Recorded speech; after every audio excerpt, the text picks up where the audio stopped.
Richard Findiquian. Ségolène Royal, bonjour.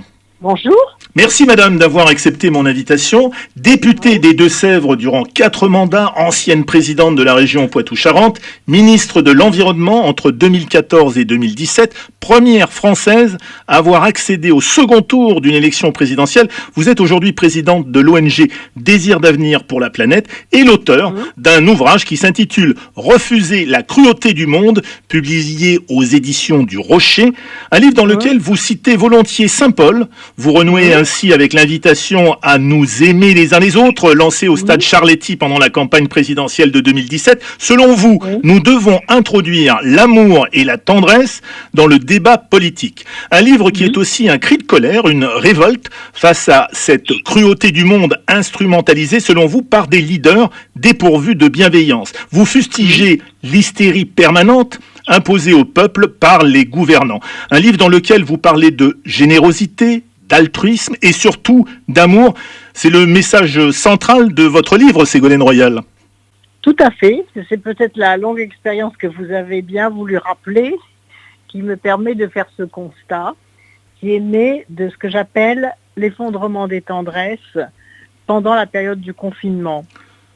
Et quand j'ai vu comment les peuples avaient été traités pendant la période du confinement, en tout cas en France, dans certains endroits ça a été peut-être plus humainement géré, je me suis dit, mais comment est-ce que la politique a pu devenir aussi brutale, aussi aveugle, aussi inspirée par la gouvernance, par la peur, et ça n'est pas acceptable. Et je pense que c'est ce manque de bienveillance, cet oubli qu'on arrive aux responsabilités pour faire du bien, pour faire progresser des gens, et pas pour les faire régresser, pour leur faire peur, cet oubli conduit à beaucoup de dégâts et de mauvaises décisions. Alors vous avez commencé ce livre pendant le confinement. Pendant 2 ans, vous avez rendu à votre visite à votre mère en EHPAD. C'est à cette occasion que vous vous surprenez à faire des gestes que vous n'aviez jamais fait auparavant. Lui caresser les mains, lui dire que vous l'aimiez. Chose en réalité qui ne faisait pas vraiment partie de votre tradition familiale. Voilà. Moi je viens d'une famille, mais c'est le cas de beaucoup de personnes. Oui. Une famille assez stricte, assez austère, où l'amour aux enfants se transmettait autrement, si vous voulez, par l'éducation, par beaucoup de choses. Mais on ne disait pas les mots affectueux, que heureusement la nouvelle génération de parents, j'observe, le disent beaucoup plus à leurs enfants. Oui. Et moi, j'avais jamais entendu ma mère me dire « je t'aime » et j'avais jamais dit à ma mère « je t'aime ». Et quand je l'ai accompagnée sur ce grand âge, je découvre d'ailleurs ce qu'est le grand âge, c'est vraiment passionnant, parce que c'est un âge où on devient fragile comme du cristal, et où la mémoire revient, vous voyez, sans pouvoir la dater dans le temps. Donc c'était vraiment très, très émouvant.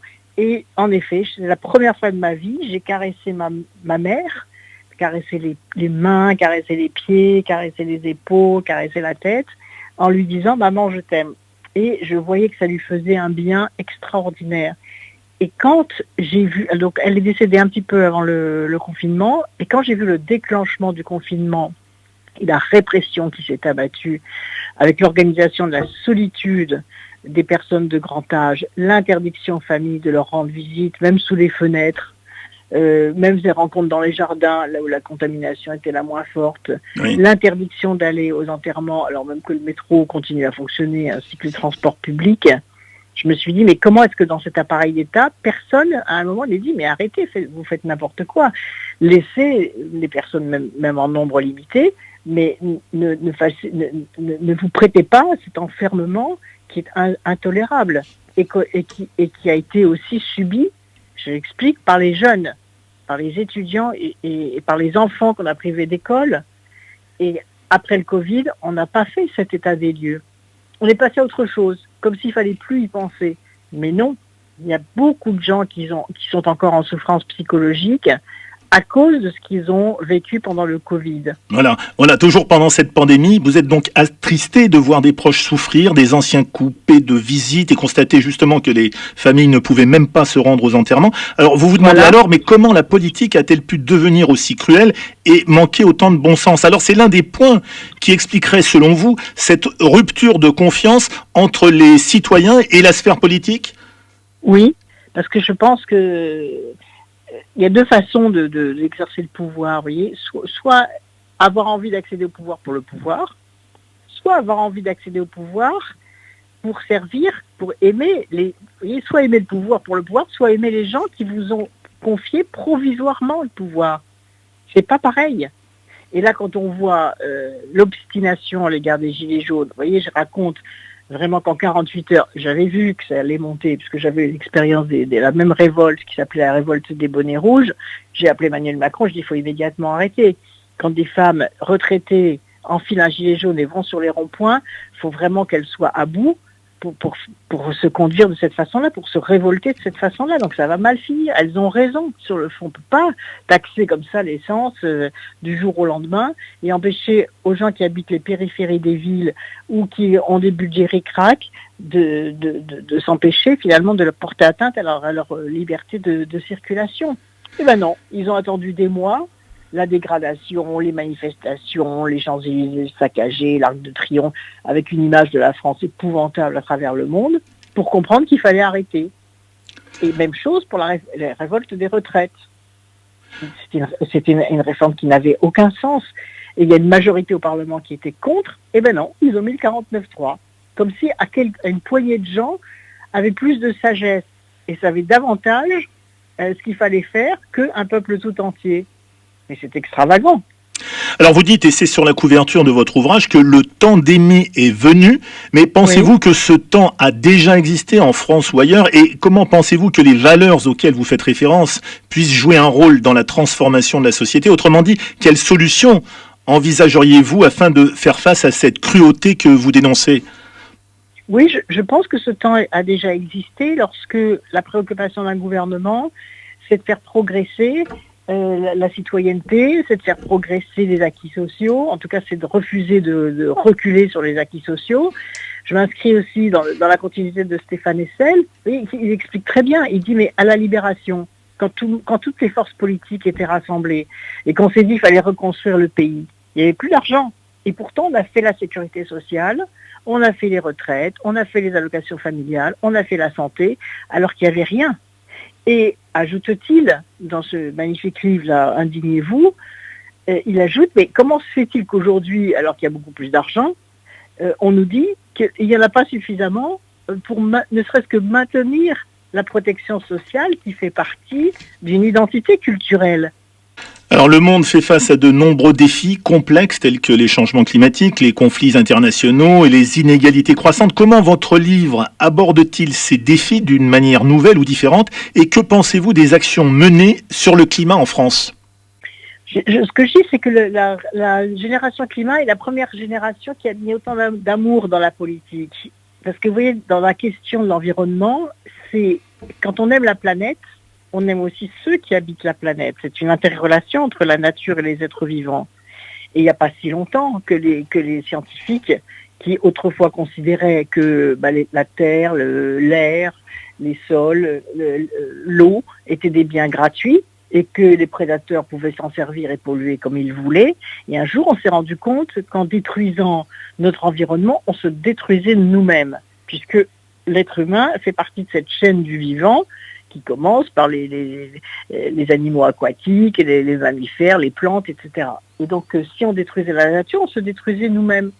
Et donc, cette solidarité à l'égard des générations futures, c'est quand même une solidarité extrêmement généreuse. Puisque si on protège la planète aujourd'hui, ça veut dire qu'on protège les générations futures. Et les jeunes générations ont parfaitement compris que la génération précédente ne faisait pas ce qu'il fallait.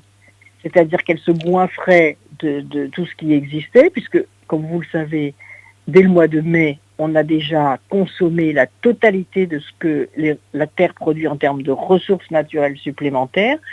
Donc, on vit non seulement en détruisant la qualité de vie des générations futures, mais on vit à leurs dépens, à leur crédit, puisque le crédit de la nature, il n'est pas renouvelable. Il appartient aussi aux générations futures. Et les jeunes ont parfaitement compris ça. Et c'est pour ça que la génération qui est la nôtre doit davantage agir. Or, elle ne fait pas grand-chose. Et pourquoi elle ne fait pas grand-chose? Parce que le système dominant, qui est un système ultralibéral, c'est-à-dire qui pense que le marché, la concurrence à court terme va tout régler, et que là où il y a du profit, là où il y a de la vertu, Eh bien non, puisque la protection de la nature oblige l'intégration du calcul à long terme dans le calcul économique. Et ça ne se fait pas. Et donc, les prédateurs d'aujourd'hui, et ce que j'observe avec tristesse, c'est que tout ce que la France avait mis en place au moment de la conférence de Paris sur le climat, les combats que j'avais pu mener en tant que ministre de l'Environnement sur les règles de protection, l'obligation de l'isolation des bâtiments, l'interdiction du plastique à usage unique, etc., tout ceci a disparu. Tout a été détruit au motif qu'il ne fallait plus de freins au développement économique. Mais si, il faut des freins au développement économique. On ne peut pas se développer économiquement normalement, sinon on fait payer le profit actuel aux dépens des générations futures. Et ça, on n'a pas le droit de faire ça. Alors, Ségolène Royal, vous n'exercez plus de mandat politique aujourd'hui, mais cette page est loin d'être tournée. Vous vous intéressez aujourd'hui aux élections européennes de 2024, européennes dont vous souhaitez clairement prendre la tête de liste de l'Union de la gauche. Alors, allez-vous parvenir à marier insoumis et socialistes ? En tout cas, je le pense. Je le pense, puisque je vais m'adresser aux électeurs. Donc, les insoumis sont déjà dans une dynamique d'union. D'autres aussi, beaucoup de socialistes aussi, et là il y a une enquête qui a été conduite qui a montré que plus de 63% des sympathisants de la gauche soutenaient l'initiative que j'ai prise de conduire une liste d'union. Donc ça va dans la bonne direction, et je pense que je vais y parvenir. Et si certains appareils politiques maintiennent une liste autonome, je pense qu'ils seront sévèrement sanctionnés par les électeurs. Alors, signalons également que vous intégrez les rangs de l'émission animée par Cyril Hanouna sur C8, Touche pas à mon poste. Alors, ce sera une séquence dans laquelle vous allez distribuer les bons et les mauvais points, Ségolène Royal ? Alors, tout d'abord, ça commence pas cette semaine. Contrairement à ce que je dis dans la presse, ça commence la semaine prochaine. La semaine prochaine ? J'ai pas voulu interférer là sur la rentrée de l'émission. Donc, je prends bien mon temps pour bien préparer. Ça sera donc le jeudi 14 septembre prochain. Oui. Et mon idée, suite à l'émission précédente qui avait recueilli beaucoup d'écoutes sur quand j'ai expliqué le système des retraites et le pourquoi du comment des décisions, je vais faire un cours d'instruction civique. Ah bon ? Ah oui, d'accord. Voilà, c'est-à-dire parce que vous savez, dans ma vie politique, j'ai toujours défendu le droit des citoyens, quel que soit leur niveau de diplôme, de comprendre les décisions qui sont prises en leur nom. Et il n'y a pas d'un côté ceux qui savent, une poignée des sachants, qui d'ailleurs souvent se trompent parce qu'ils n'ont pas l'expérience de la vie, et puis de l'autre, ceux qui subiraient les décisions. Comme ça s'est fait pour la réforme des retraites. Il y a une poignée de gens qui ont imposé à tout le monde leur point de vue. Ça, c'est pas acceptable en démocratie. Et je pense que le droit de tout public à comprendre les décisions qui sont prises en leur nom, c'est ce que j'appelle le fait que les citoyens sont les meilleurs experts de ce qui les concerne eux. Et donc c'est ça que je vais mettre à la portée de tous, des concepts complexes qu'on agite comme ça devant les gens pour les faire obéir. Non. Par exemple, le 49.3, qu'est-ce que c'est ? Qu'est-ce que c'est que le 49.3 ? Personne n'a compris ce que c'était. Très peu de gens pour avoir fait du droit constitutionnel, pour savoir ce que c'est qu'une constitution, etc. Donc je vais décrypter des sujets d'actualité en donnant aux auditeurs, quel que soit leur niveau scolaire, des clés pour comprendre les décisions et surtout pour comprendre qu'il y a des alternatives. Que contrairement à ce qu'on dit souvent au peuple, il n'y a pas qu'une seule solution. Vous savez, comme disait Thatcher, there is no alternative. Si, il y a toujours une alternative quand on réfléchit. Et en tout cas, il y a toujours aussi la nécessité de réajuster une décision au fur et à mesure où elle a des impacts qu'on n'avait pas prévus au départ. C'est ce que j'appelle la pensée souple. Et malheureusement, aujourd'hui, on est dirigé par des gens qui ont la pensée rigide à travers le monde, parce qu'ils ont une idéologie rigide, ils ont une confiance en eux rigide, ils ont une méconnaissance de la diversité des situations et des vécus, parce qu'ils ont eux-mêmes jamais manqué de rien. Et c'est ça qui leur fait faire tant de dégâts et créer tant de chaos.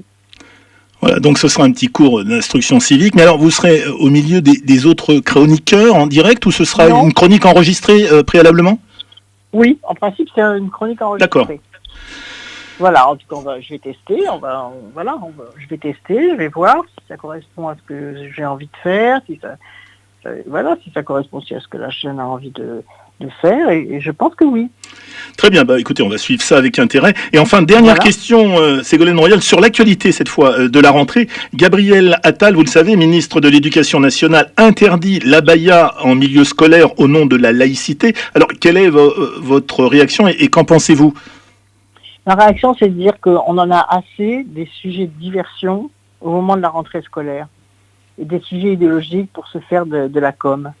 Vous voyez, et ce que je trouve désolant, c'est qu'au moment où il y a 12 millions d'élèves qui rentrent en classe, 800 000 enseignants, 24 millions de parents d'élèves, et où la rentrée scolaire doit être une fête, quelque chose de formidable, une chance extraordinaire, où la seule chose à dire aux enfants, c'est soyez heureux à l'école et travaillez, travaillez, travaillez, parce que c'est comme ça que vous gagnerez votre autonomie, votre émancipation. On nous saoule avec des histoires d'abaya qui pourraient très bien être réglées dans les collèges concernés, dans les lycées concernés, qui sont quelques dizaines, réunir les gens, régler le problème, dire non, voilà, il n'y a pas de tenue religieuse à l'école, c'est pas un problème. Mais là, en agitant des sujets dont l'extrême droite est friande, qu'est-ce qu'on fait? Je vois les images qui ont tourné en boucle sur toutes les chaînes info, on ne voyait que l'abaya à l'occasion de la rentrée scolaire. Je pense que c'est irresponsable. Et quand j'étais en dédicace là, dans un pays voisin, et les gens sont venus vers moi en disant mais est-ce que le système scolaire français est submergé par les abayas? Non, on n'a pas le droit de déformer la réalité d'une institution scolaire uniquement pour pour faire un peu de com et être sur le terrain de prédilection de l'extrême droite. C'est pas bien. Mais alors, on aurait quand même à Marseille une école, pas très loin d'ici d'ailleurs, du siège de la radio, où régulièrement 150 jeunes personnes se présenteraient, 150 dans un même établissement se présenteraient en tenue abaya. Est-ce que ça ne peut pas poser un problème?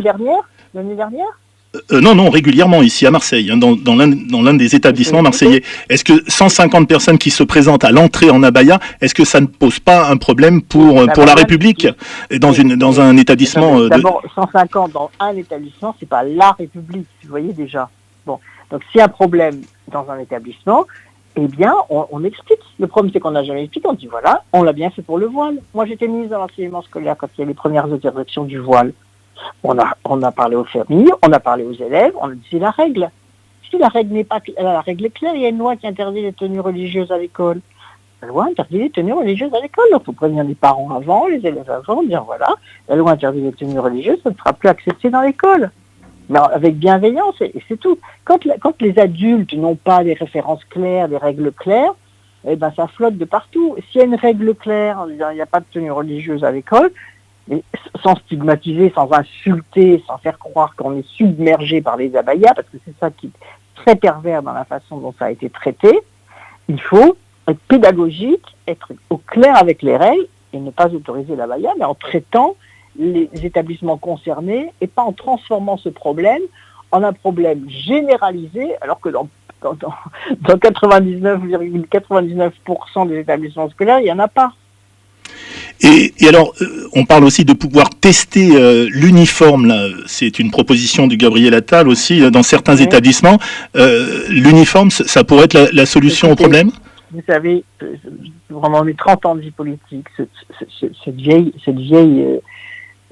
sujet revient régulièrement quand les ministres n'ont rien à dire. C'est pathétique. À Gabriel Attal, au lieu de s'occuper de lancer des expérimentations d'uniformes que de toute façon les établissements scolaires peuvent faire, donc ça appartient. Si les établissements scolaires veulent faire ça, il n'y a pas de problème, c'est parfaitement possible, qui s'occupe plutôt du manque d'enseignants dans les classes, de la diminution du nombre de personnes, de jeunes qui se présentent au concours d'enseignants, de la revalorisation insuffisante de la rémunération des enseignants, ce qui fait que c'est un métier qui est aujourd'hui dévalorisé, et enfin de la question de l'intégration des enfants handicapés à l'école, qui me tient particulièrement à cœur parce que j'avais créé un Handiscol qui a été petit à petit détruit, et là des milliers d'enfants ne vont pas pouvoir entrer à l'école, faute d'avoir les accompagnateurs qui existaient avant et qui n'existent plus dans les classes. Voilà ce que M. Attal devrait faire au lieu de s'agiter sur les uniformes qui relèvent des établissements scolaires. Parfait. Bien écoutez, merci Ségolène Royal pour toutes ces réactions. Je rappelle le titre de votre ouvrage, Refuser la cruauté du monde, et c'est publié aux éditions du Rocher. Merci encore Ségolène Royal, à très bientôt. Merci à vous, à bientôt. Richard Findiquian.